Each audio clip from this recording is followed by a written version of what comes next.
everyone, this is Carter. This is my interview series, Making It Up, where I talk to writers of all sorts of different backgrounds and try to get to know them a little bit better, try to understand kind of their origin story. And at the end, we pick a random sentence and we use it to create a short story together.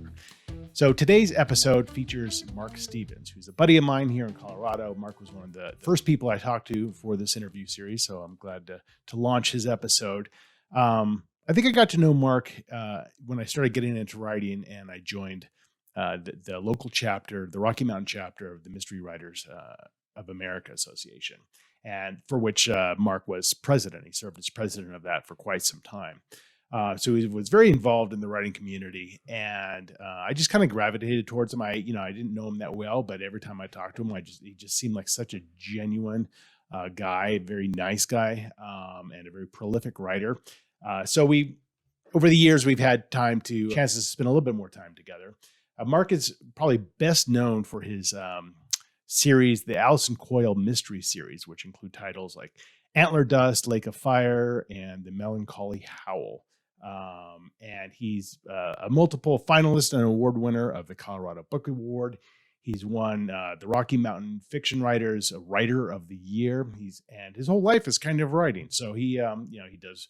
Aside from doing novels, he does reviews. I believe he does some ghostwriting. And he grew up the son of two librarians. So he was kind of destined to do what he does, but we definitely pick into that a little bit more. So anyway, I hope you enjoy this conversation. This is me talking to Mark Stevens.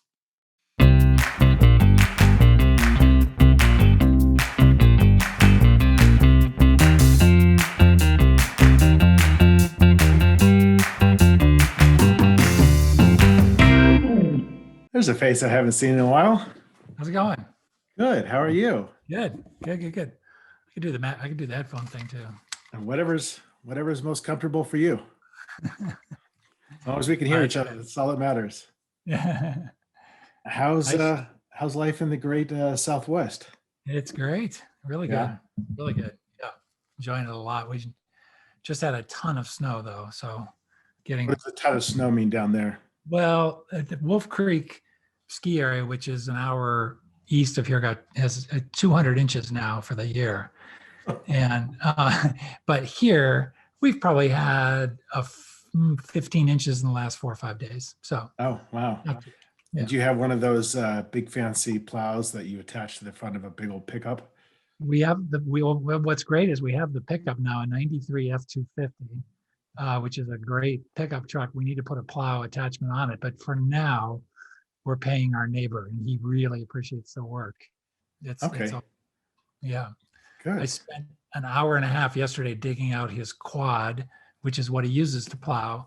And then he brought his 4-wheel drive truck up to get the quad out, and the truck got stuck. We got the quad out and the quad helped the truck get out, and it's fun. So tell me the name of the town again? Mancos, Colorado. And so you moved there from Denver how long ago? April. So it's like 21 months now. And no regrets? 0. That's great. That's great. More of a haul when you need to go somewhere, but no one's been going anywhere for a long time. So yeah, I mean, the timing was kind of fortuitous, I guess. And yeah, we miss our friends. Yeah, we miss not having 1,000 restaurants. I wish we could get together for lunch, things like that. But, there's some nice trade-offs too, which is number one, you can just go out the door and you're outside. There's no I-70 to get to any hikes or anything like that. And, we can be on a hiking trail in about 5-10 minutes. And, so, I mean, and we have restaurants, we have live music. It's just there's not as many options and all that, but. I mean, the pictures I've seen that you've taken are breathtaking. And, you seem to know what you're doing with the camera, but I think that the landscape alone just lends itself to just stunning imagery. And I see those, and I sometimes I wonder about like, what would it be like to be down there? Would I get lonely? Because everyone has this. A lot of people have this fascination with like just kind of being. And I know you're not totally isolated, obviously, but relative to Denver, are there periods of time where you're like, there's not a lot of people around here? Well, especially during the last 11 months, Sure, yes. sure. Yeah. But yeah, we were really just starting to get our community kind of, together. But and we can see signs of it coming back. We were, really reaching out, making friends, but being in a band really help helped and is helping. Yeah. And also being part of the radio station now is really, really helping. So Okay. um, Yeah, I definitely want to hear more about that. How has it changed, if at all, your writing? How has it changed your patterns or your mood or even your subject matter? Have you seen the shift? I because I do that podcast for RMFW, Yeah. um, and I've kept interviewing people. I would say half were completely disrupted by the pandemic and had their, you know, lives kind of topsy turvy feeling to it and couldn't write, and the other half just kept on going. And I'm totally in the what's different, what's different about getting up when it's dark and start writing, which I do. It's just I've never really felt any kind of weird, and the move didn't change anything. Yeah. I don't think I missed a day of writing with the move, and I don't think I missed a day of writing with the pandemic. I mean, it's just, I mean, so much of it is what other stability factors you need in your life, right? So if you have another job and you're a writer, and then the pandemic, axed that job, that stress alone is going to, I would think, really affect your ability to sure. write. Just as I say, going through a divorce can really Right. affect your writing. Didn't affect mine, by the way. But but if you have those external stresses, it is hard to get your head in the game. When you sit down in the dark, 5 a.m, whatever, and all of a sudden try to take yourself into another world and think about, geez, I need a paycheck coming in. Right. True. Absolutely So, true. obviously we know each other, but I wanted to dig a little bit deeper because there's a lot I don't know about you. And just take me through. So where did you grow up? I grew up in Lincoln, Massachusetts. I grew up on at first, it's a tiny town between Concord and Lexington. I grew up on the road that Paul Revere rode down. Okay. Every April 19th, there were reenactments outside our house with horses running down and people pretending to be Paul Revere. It's really beautiful, beautiful town.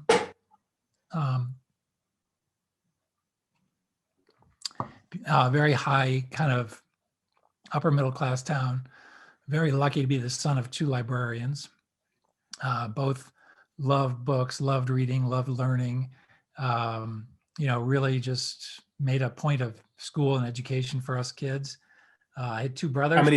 I was going to ask how many siblings. Two brothers. I was middle boy, and for some reason, I was the one that luckily got the reading and writing bug early on. And not so much your siblings. Yeah, not so much. Not so much. I really just love to freaking read. I just loved getting books from the library. I loved taking them home. And early on, I also knew I wanted to be a newspaper reporter. Very early on. I feel very, very lucky. By the time I was in like 7th or 8th grade, I knew I wanted to be a reporter, and that was where I was headed. Where do you think that came from? My mother's love of news and just staying informed. Also, my father, they really paid attention to local politics. They paid attention to local issues. I don't know. So you grew up in kind of a political family, a political environment? They didn't take strong stands on stuff, but they really paid attention. They made you realize what the connection was, say, between John Kennedy running for office or Richard Nixon, or what the pros and cons were, and they wanted you to think it through a little bit. They didn't tell you how to think. But my mother would bring home the Boston Evening Globe from work, and I'd sit on the couch and read it, and then I'd go in and watch Huntley Brinkley, if anybody remembers NBC News from the way back, Huntley Brinkley Report, which they were the two anchors. And I was such a nerd, I knew I liked David Brinkley better than Chet Huntley. And I made a real big point of, watching the news when I was a kid. And I thought, what a cool job that would be a reporter and get to go around and see stuff happen. I thought that would be. So, and then both your parents were librarians, but were they, and readers, I assume, were they interested in the creative side of it? And did either of them have any kind of knack for writing themselves? Zero. Yeah. My mother would plow through, I would say 10 books a week and hold down a full-time job. She was Yeah. a serious, Wow. serious Wow. reader. I mean, no TV for that woman at all, ever, ever. There's no time. I can't picture her watching a television show. I cannot. And she's a fast reader. She loved to read. Library trips just about every week. So you And went to high school out there? Lincoln Sudbury Regional High School. Yep. And then were you able to work for the school paper or Worked start for to my high get your school feet wet? newspaper, worked for my college newspaper, worked every single summer in college. I got an internship at the Christian Science Monitor in Boston Oh, wow. for working as a copy kid, what they call a copy kid then, $90 a week. If I remember. But granted, this is 1847, so that would. Yeah, well, yeah, 19th century, yes. But it was just a dream job to me. I was around big time reporters. I had my first story published in the Christian Science Monitor when I was 17 years old, and I thought I had made it. One So story. what kind of story was that? It was a feature story, and Okay.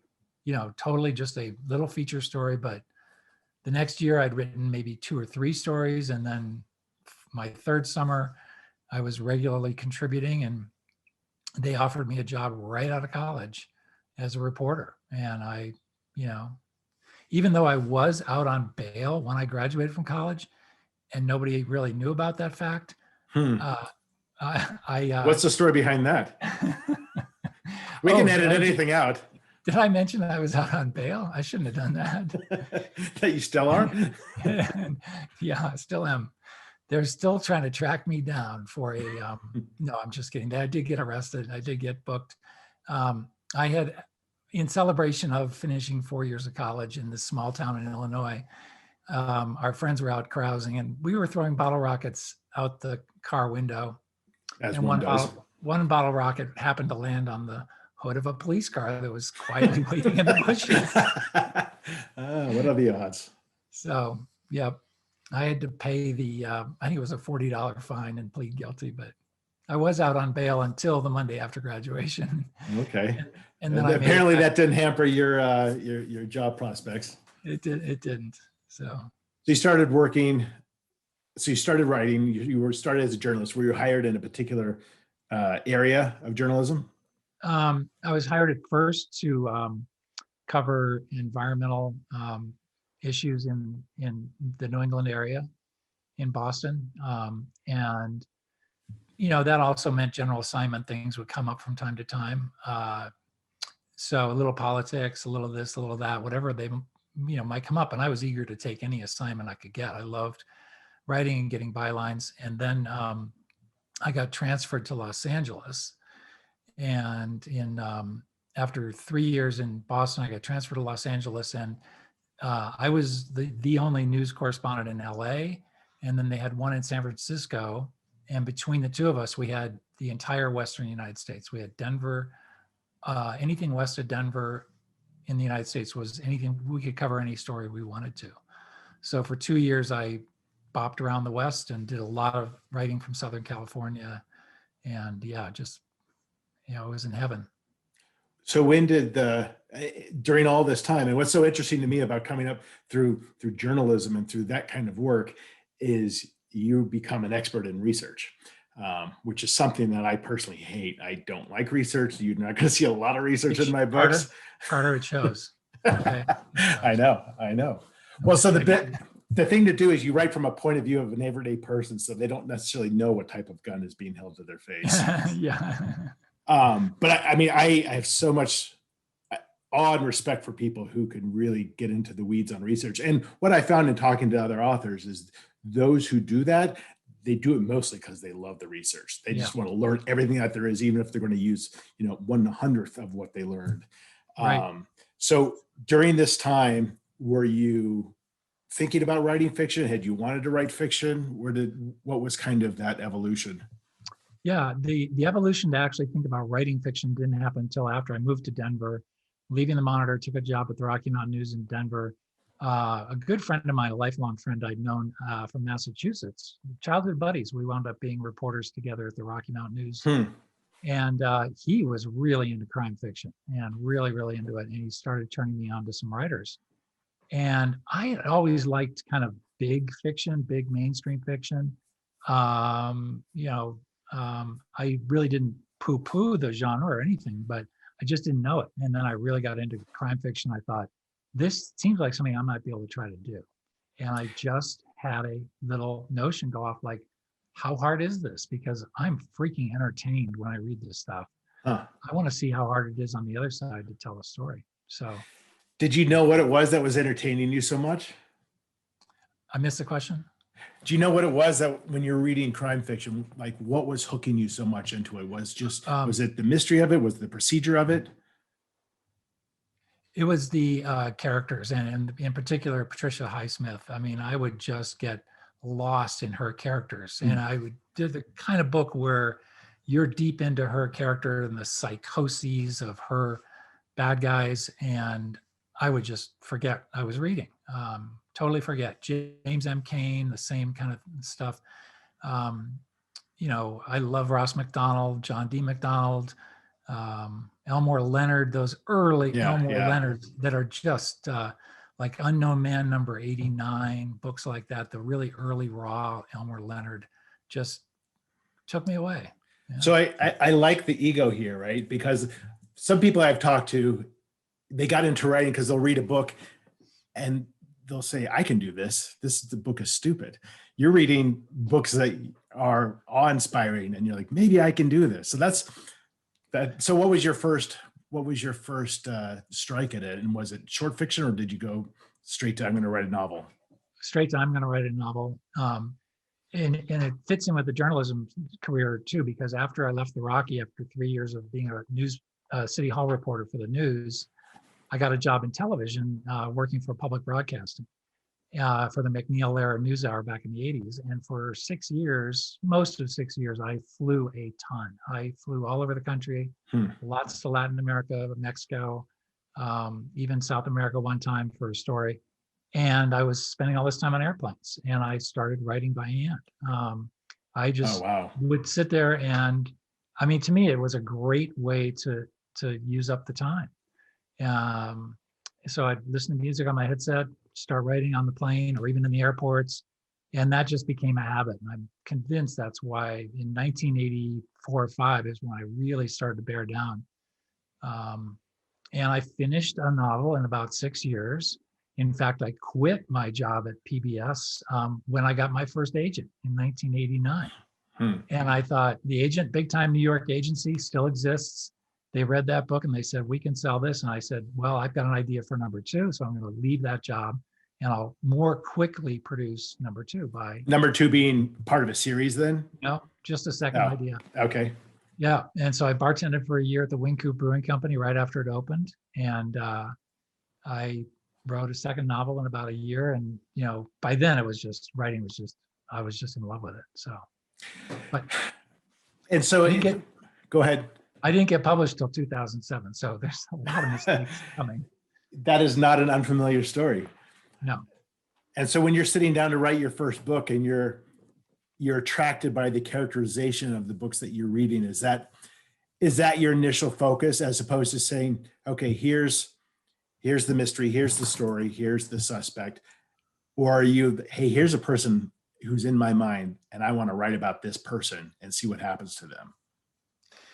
Yeah, that's a really good question. And I definitely think I was more attracted to trying to capture character at first and really put kind of ordinary people in tough situations and see what happens to them. But I also realized, particularly with the second book, that I needed to have all those basic mystery elements in place. And how do I had to start asking my questions to myself about how I build the story, how I lead the reader along, what kind of procedural things do I need to know. I actually had picked a health care worker for my second book as a main character. And she was based on somebody I had met while doing some television news reporting for McNeil era. But it was daunting. It was all daunting. It still is daunting. Sure. But I was more character based, I would say, than plot. Isn't it interesting how somebody chooses like what to write? I find it fascinating because for example, for myself, having never written anything, I certainly gravitated towards darker subject matter.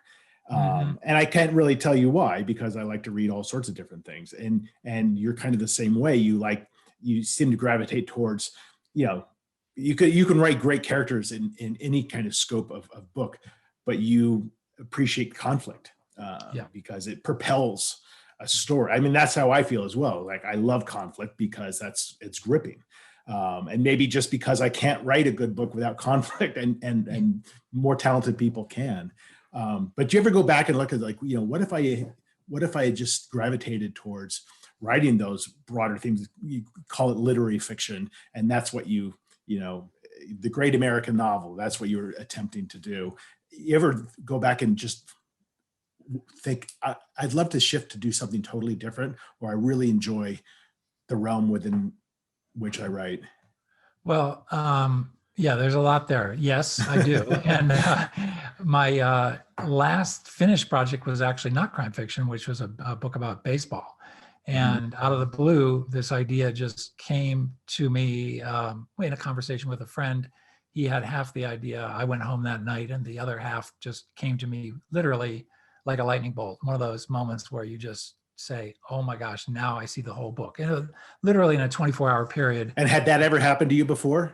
There's one other novel that I can tell you the exact piece of pavement where I was on I-25 in Denver when the entire book dropped into my Oh head. my God. Just, I can't even just, conceptualize that. just, I know. And it was just one of those things where you cannot stop thinking about that idea. As soon as it comes in, you just start. Yeah. And it's not something that you're ever going to forget because it's so clear. I've never had that. Yeah. But the baseball novel was a conversation with a friend, and then the other half dropped in, and I put everything aside. And for 14 months, which is by far like in 3 times as fast as I would normally write, the whole book came together and just flowed out of me.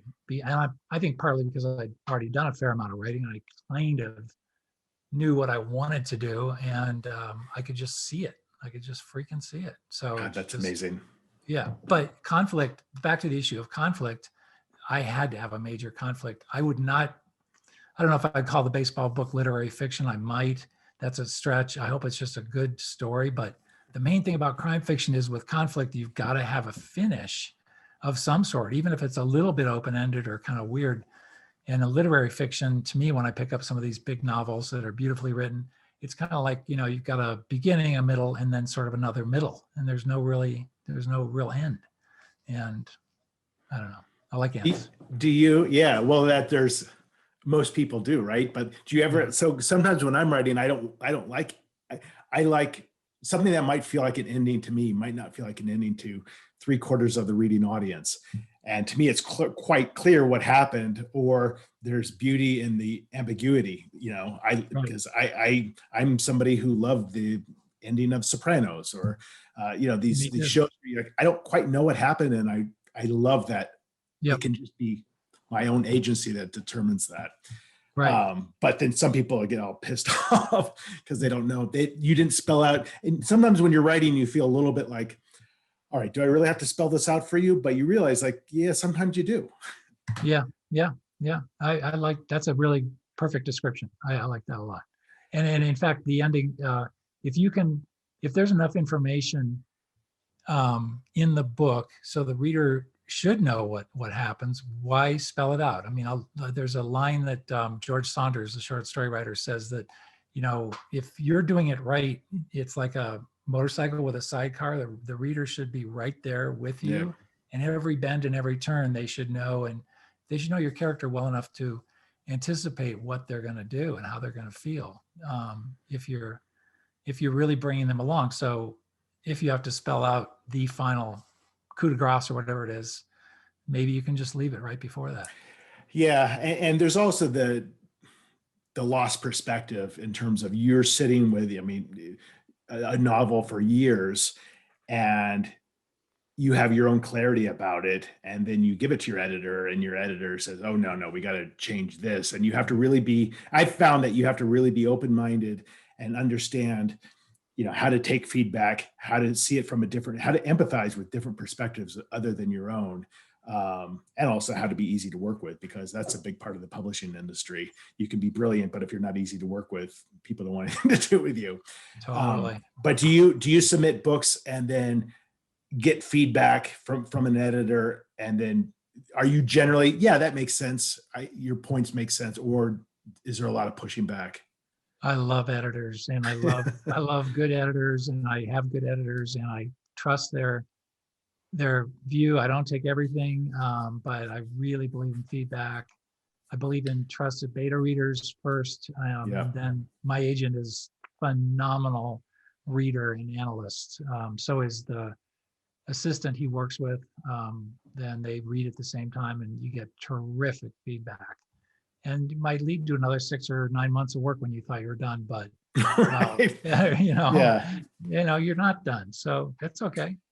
Yeah. And I think that's, for kind of aspiring writers, that's always something that's interesting to hear about, is how many beta readers you have. And then even when you're done, like, so I'll give my book to my agent first, and that's probably a month's worth of work if it's, light. And then my editor's first round, like, so I just got a first round, and one of the comments like, it feels a little bit long, mostly in terms of so-and-so's introspection, but no specifics, which is great. So then I can go through and read it. I'm like, oh yeah, I see where it's slowing down because we're in this guy's head too much. And, before you know it, 5,000 words are gone, just little sentences here and there. But I wouldn't have been able to see that otherwise. But you're right. So that's another month that I'm taking a break from writing something else that you have to budget for if you're on deadline, or if you have a goal by the end of the year, I want to get X done. People don't appreciate how long those edits actually take. Sure, absolutely. And neither your editor, your agent, at least mine, they don't want you to whip it right back at them 2 weeks later. They don't want to see it for another good long time.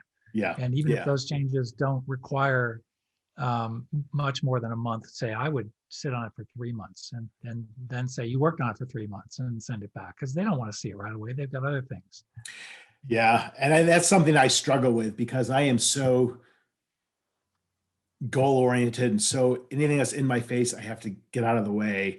And it's hard for me to just shelve something. And when I do shelve something, I have such a greater appreciation for it, because I have such a fresher set of eyes going into that. But I really struggle doing that, because I'm like, I got to produce. And I don't know. It's something I have to work on. It would be great to develop a talent where you had the ability to see things from a really good long perspective, a couple of months instantly, But the time is just, it creates a different groove in your brain where you come out reading and see it from a fresh perspective. Yeah, I mean, I think, and I'd like to hear kind of your routine, but for me, I only write about an hour a day. And unlike you, I write in the evenings, early evenings. And because I'm only writing for that hour a day, that kind of does give me a little bit of that perspective, because I don't think about the book at all during the day. I forget about it. And then I sit down and I read the last couple paragraphs. And I'm like, okay, that's what this is, and then all of a sudden I'm in this world for an hour. And then I do see things a little bit differently, because I wasn't writing the book for 3 or 4 hours during the day. So so you write early in the morning? Yep. I write early, 5 to 6 a.m., pretty much the whole hour. I'll go a little bit later if I, my omelet takes longer to make before I start writing or something like that. But so what time are you waking up? I get up a few minutes before 5, 4:45. Okay. So you would just right into it. Cup of coffee and an omelet, and you're right into it. Coffee and omelet, or a little quick bite of something. Yeah. Coffee for sure. And I write for an hour. I do give myself a problem, just, when I leave the writing, I say, where are you? Just remember the emotion and the moment of where you are for the day. And I don't say consciously think about it. I say subconsciously think about that moment for the day. And I kind of scan the day for what I need. If I'm in a moment, if I need a word, a color, an atmosphere, a smell, something or other, I give myself a little something. So I get up, I know here's this next sentence sort of in my head. And that just gets the pen moving, gets my wheels turning. And yeah, I do kind of think about my story off and on if I go out for a walk or Yeah. take a long shower or something. But yeah, it's there. But I just love to write every day. Have to. So do you ever finish a session purposefully at a point of like, oh my God, I can't wait to write that next thing, and then just stop? So you're not doing it then, you're saving that for the next day? Yeah, sure. Yeah. That's the best. Yeah, that is the best. You know, something to And it look happens forward to. about once Yeah. every decade that Right, happens. right. I mean, I've had whole books like that where like, I only want to write this book because, and I don't know what this book is about, but I know that there's going to be this scene in that book. And all I want to do is write that scene. And that might be 60,000 words in before I get to it. Yeah. But it propels you. It's Yep. so, you know, like, I can't wait to describe that because I don't know if I can, and I don't know if it's going to be good, but it's such a weird thing that I can't wait to do it. Yep. Yep. Totally. So with your Allison Coil mystery series, your fourth book came out last year? Fifth book came out in late 2019. Yeah. So 2 years. Okay. Yep. And is that the final in the series? Well, the story is kind of hanging in terms of her arc. I could definitely see one more entry. I've been distracted by two baseball book. standalone. Well, the baseball book is alleged, ostensibly done. And I finished one other standalone crime fiction that's with my agent. So my agent actually is selling 2 books right now. And then I'm about 3/4 of the way through another standalone. Okay. Well, you're busy. Yeah, try to be, so. In fact, the book I'm just wrapping up real quickly is the first book, which got me my first agent back in the 80s.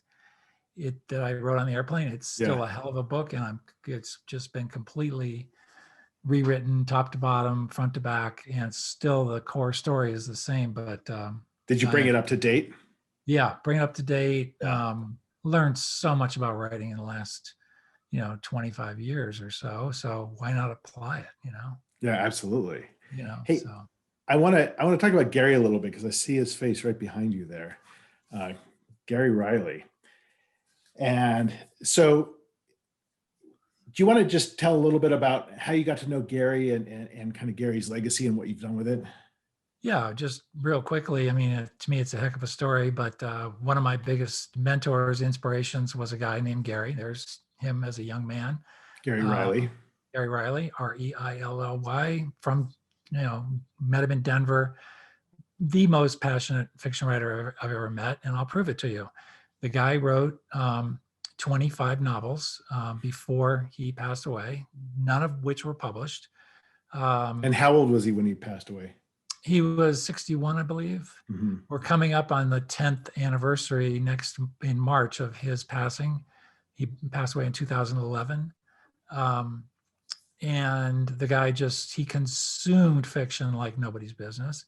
He wrote these novels that were beautifully done, had me in some cases laughing, some cases crying, just powerful writer, loved crime fiction, loved all kinds of fiction. The friend who introduced me to him was Mike Keefe, who was the editorial cartoonist at the Denver Post for 35 years and drew 10,000 some political cartoons for the Denver Post, won the Pulitzer Prize. Mike and I are really good friends through music. He introduced me to Gary in about 2004. Gary became one of my best friends. When he got cancer and died, tragically, Mike and I knew we had read all this stuff, but we said we can't go to our graves not having done something to get these books out into the world. And we are up to the 14th of those 25 books.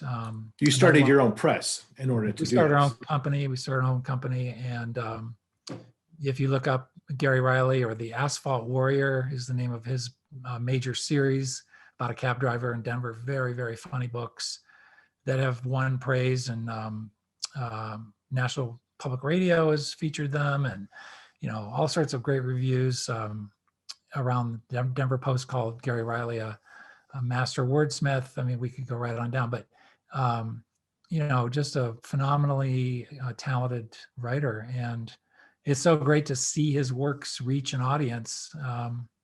The one thing Gary lacked during his lifetime was just not having a social he just couldn't go out there and join writers groups and, really make the effort. He would occasionally send out a query to an agent or an editor. And if he got a no, it would just really set him back in terms of making that effort to get out there and meet people. So It was a blow to the confidence.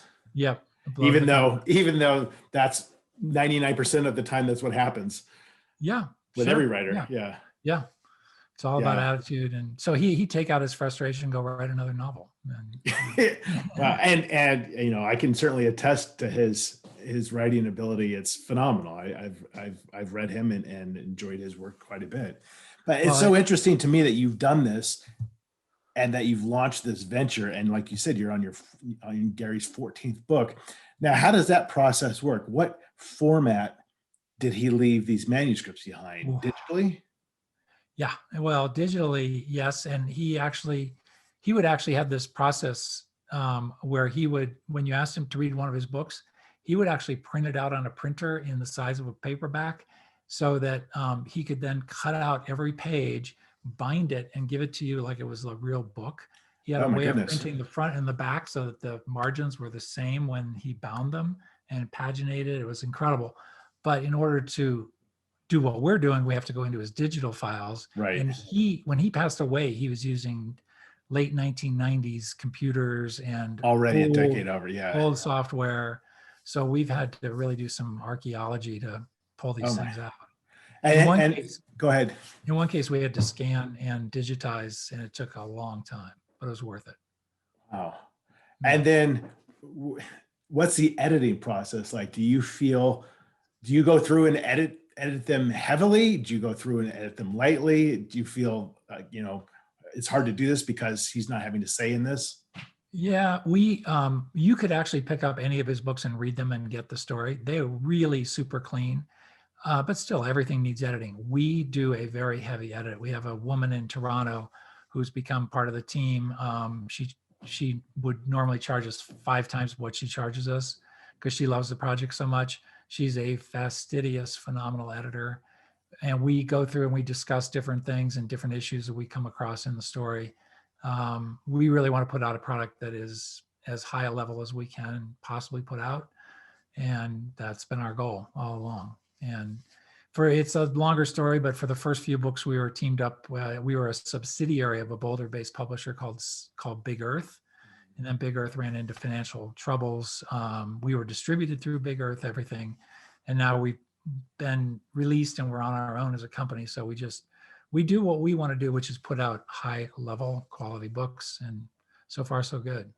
Yeah. I think it's amazing. And I think it also speaks to, I know you're doing this out of a very selfless act and wanting to get Gary's books out there. But I think it's also important to underscore, writers need a lot of different, projects to be working on. And if you're just sitting there writing one novel and that's all you're doing, it's a pretty tough road. Yeah. So having multiple ventures, right, including, I know you do a podcast and yep, you're very busy with a number of different writing related ventures. And that's all, it all adds up. But you got to do all of them in order to make a go at it. Right. Right. Yeah. Have you had more or less optimism about the publishing industry in the last few years? Oh, it's very cyclical, emotionally, isn't it? I mean, if my agent drops me an email tomorrow saying you sold your baseball book, I'll feel very optimistic about the publishing world. Yep. It's you live kind of day to day on that, and I take in lots of different perspectives on it. What I know is lots of people are still reading real books. Lots of publishers are still publishing real books. There's no shortage of good books. I think that reading and writing is still alive, and you couldn't possibly read everything that's been put out, and the publishers can't publish everything that's being written. I mean, it's just phenomenal. If everything got published everything that got written by us writers were to be published by major publishers, I mean, you can't even imagine a world like that. There is a decision process in place. It's a messy, unpredictable, there's no science to it process. Right. Publishers Well, there can't be science to it, which is probably for the best. But yeah, it's when if you look at the industry from a really business-minded perspective, it's pretty messy. And I wouldn't say it's unsophisticated, but it varies between publishers. The publisher I'm with is very sophisticated compared to other publishers I've been with. And they try to inject as much science as possible, but it's a gut instinct approach most of the time. Yeah. And committee. So, everyone's got to like your book, not just one person for the most part. Exactly. So I think that's a great place to wrap up, and let's tell a little story together. And so how it's going to work is we're going to pick a book randomly from behind me, and we're going to pick a sentence out of that book, and that's going to be the first sentence. And then we're just going to alternate sentences for a few minutes and see if we come up with anything at all. And it could be funny, it could be horror, it could be erotic, whatever we want to do. So I'm going to ask you a series of, I'm going to have you pick the book. So give me a number from 1 to 3. 3. Okay, 1 to 7. 6. 1 to 30. 29. Of course. 1 to 100. 2. And 1 to 3. 1. Okay, so I'll be right back. I'm going to grab the book that you selected.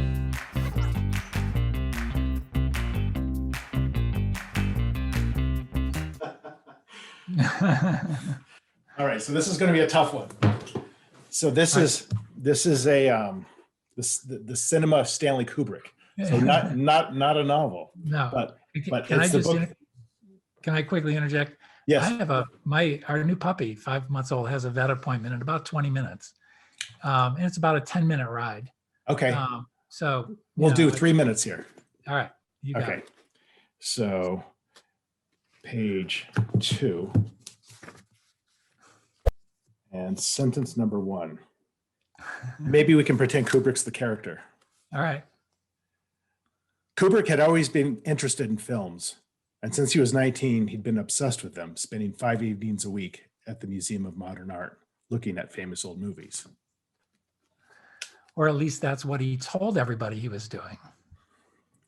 He would often leave around 5 p.m. sharp, and the first thing he would do is go to his friend's house and change his clothes.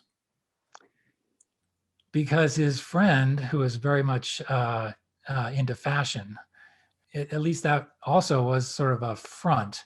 He pretended that he thought his friend was a fashion design teacher at the famous New York school where all the fashion is taught, which I cannot think of right at this moment right now, but is featured on Project Runway quite frequently.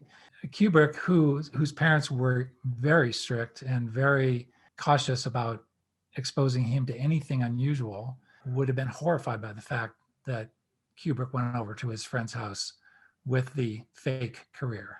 When he got to the house, he would often change into his favorite outfit that his friend had waiting for him, which included high heel pumps that actually had live goldfish in the bottom of them. He turned to his friend and said, "I can't wait to get to Studio 54 tonight." And as they usually did, even though it was a bit on the early side, it only being 5 o'clock in the afternoon for Studio 54, and this being the heyday of disco back in the early 80s, maybe?